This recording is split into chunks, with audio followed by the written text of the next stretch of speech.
For 10,000 years the Golden Throne had pulsed with dying light, keeping the Emperor of Mankind alive in a state between life and death, his broken body sustaining an empire stretched across 1,000,000 stars.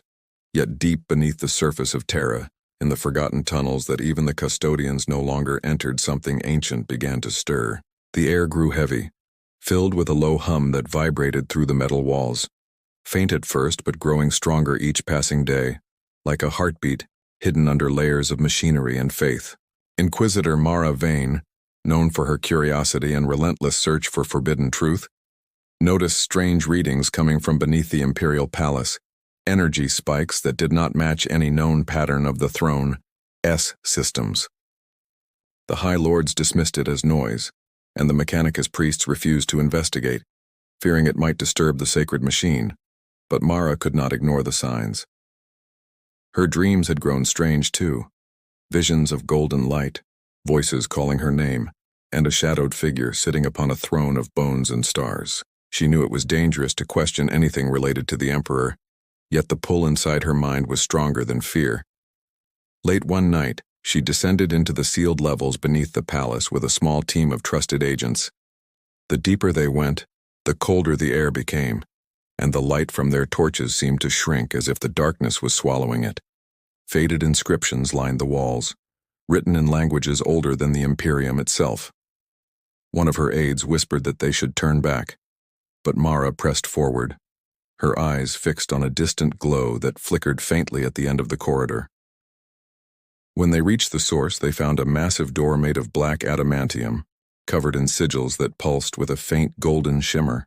The Mechanicus once sealed it, she realized, but the power holding it shut was weakening. As she placed her hand against the surface, the sigils flared brighter, and the metal beneath her fingers felt alive, as though it recognized her presence. Her team stepped back uneasy, but Mara stood firm as a soft vibration passed through her arm, echoing into her mind. A whisper came from nowhere and everywhere at once, a single word that made her heart freeze. Finally. The door groaned and opened a few inches, releasing a breath of ancient air that smelled of dust, metal, and something faintly electric. Inside was a vast chamber filled with strange machinery and broken statues of angels and warriors. Golden light streamed from the cracks in the ceiling, illuminating a pool of shimmering energy at the center of the room. Mara felt drawn toward it, unable to stop her feet. One of her agents tried to call her back, but his voice sounded far away, drowned by the growing hum in her ears. As she stepped closer, she saw shapes moving inside the light, shifting, uncertain forms like fragments of a face she almost recognized. The energy pulsed in rhythm with her heartbeat. When she leaned closer, she saw eyes within the glow, calm, yet filled with endless pain. Her knees trembled as a voice filled the chamber, neither loud nor soft but absolute, like it had always existed. "They see my body," it said, "but not my truth." Mara's breath caught as images flashed through her mind. The Emperor on his throne, the wars of old, the moment of his fall, and the terrible cost that had kept him alive. The realization struck her like a blow. What lay before her was not a ghost, not a vision, but a part of him, something torn from the Emperor long ago and forgotten beneath the earth. The chamber quaked, dust falling from above, and the light grew brighter until it was hard to see. Her team panicked, shouting prayers and trying to flee, but Mara stood frozen in awe and terror. "Who are you?" she whispered, though she already knew. The golden light shifted and took the faint shape of a man, tall and regal but fragmented, like shards of glass held together by sheer will. "I am what remains," the figure said, "what they could not destroy." The hum turned into a steady pulse, spreading through the ground as if the entire palace could feel it. Alarms began to echo faintly in the distance, warning of energy fluctuations across the throne's systems. Mara realized that her discovery was not hidden anymore. Whatever this was, it was awakening. The light dimmed for a moment, and the figure's gaze fixed on her, heavy and knowing. "You came because you heard me," it said. "You carry the spark I left within your kind." Her eyes widened as she felt a warmth spread through her chest, a gentle glow rising under her skin. She tried to speak, but words failed her. The figure reached out, his hand made of light and shadow, and before she could react, it touched her forehead. The world around her exploded into blinding white, her thoughts scattering like dust in a storm. She saw glimpses of stars collapsing, ancient wars, and the endless cycle of death and rebirth. Then everything went silent. When her vision returned, the figure was gone, and the chamber stood still. Only the faint hum remained, but it was louder now, deeper, like the beating of a giant heart beneath Terra itself. Mara stumbled back, gasping for breath, realizing that the Emperor's throne above was not the only place he existed, and what she had found below might be something the Imperium was never meant to see. Mara stood trembling at the edge of the glowing chamber, her breathing shallow and uneven as the hum beneath the ground continued to rise in rhythm, like the heartbeat of a slumbering titan awakening after endless ages. Her team had vanished into the shadows, their fearful cries fading down the tunnels as they fled the impossible light, leaving her alone before the empty pool where the golden figure had been. The silence that followed was thick and alive, wrapping around her mind like invisible threads of thought. Every instinct told her to run, to seal the door and forget what she had seen. Yet something deep inside, an ancient pull she couldn't explain, drew her back toward the energy pulsing in the air. The Emperor's words echoed within her skull. "You carry the spark I left within your kind." What did that mean? How could she, a mere Inquisitor, bear any fragment of the Emperor's essence? Her knees weakened, but her curiosity was stronger than fear. She activated her wrist recorder, though its screen flickered and distorted as if reality itself refused to be documented here.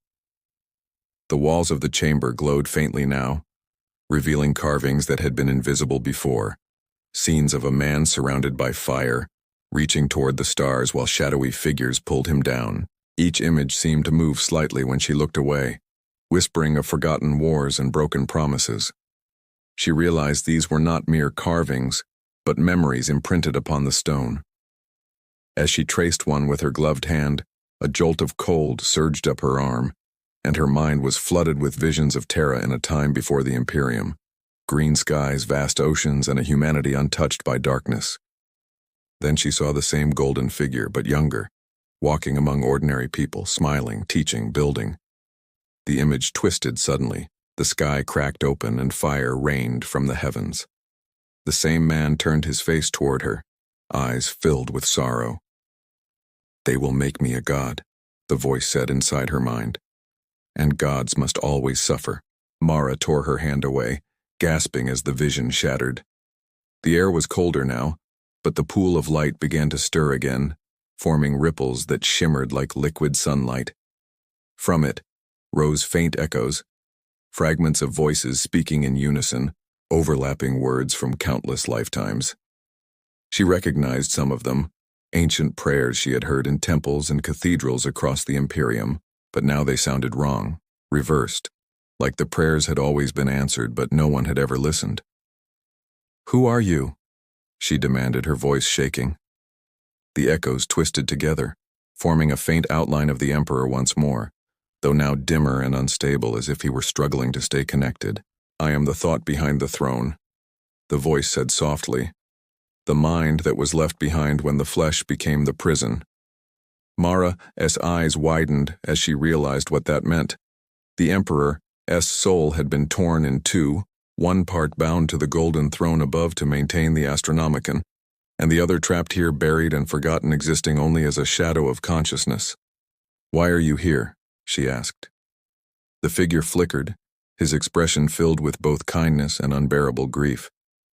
"Because they feared what I would become," he said. "They chose to chain my truth, not my body." His voice trembled, as if weighed down by the memories of betrayal. They saw divinity and feared humanity. Mara's mind raced. If what he said was true, then the Emperor's death had never been natural. It was an act of control. The High Lords, the Mechanicus, maybe even his custodians, they had preserved his body but imprisoned his essence to maintain the illusion of godhood. Her knees weakened under the weight of the revelation. The echo seemed to sense her fear and continued. "The Imperium worships my corpse, but the light that guides them is only a fraction of me. The rest lies here, silent, waiting for the day humanity remembers its own strength. The chamber began to tremble as the energy surged, brighter and louder. "What happens if you awaken fully?" she asked, shielding her eyes. The figure's gaze locked onto hers. "Then truth will be seen by all, and truth burns." The light flared violently, and a shock wave of energy rippled through the floor, racing upward through the layers of the Imperial Palace. Mara fell to her knees as her communicator crackled with frantic voices. Custodians reporting power fluctuations, the Mechanicus detecting a massive surge beneath the throne. "They have noticed," the Emperor whispered. "You must decide, Mara Veyne. Will you silence me again or free what remains?" Before she could answer, the light erupted, and her surroundings dissolved into a cascade of golden mist. She felt herself falling through visions, cities rising and crumbling, ships drifting through void, and the Emperor himself standing alone among the stars, his armor cracked, his eyes endless. "Humanity's faith is its prison," his voice thundered softly, echoing across her thoughts. "But it is also the key." She hit the ground with a gasp, realizing she was no longer in the chamber but in a narrow service tunnel higher up in the palace. Dust fell from the ceiling as alarms screamed in the distance. The faint hum still followed her, now stronger than ever, like a living presence moving with her. She stumbled to her feet, confused and shaking, unsure if any of it had been real. But as she turned to look back down the corridor, she saw faint golden footprints glowing on the floor behind her, leading back toward the depths she had escaped.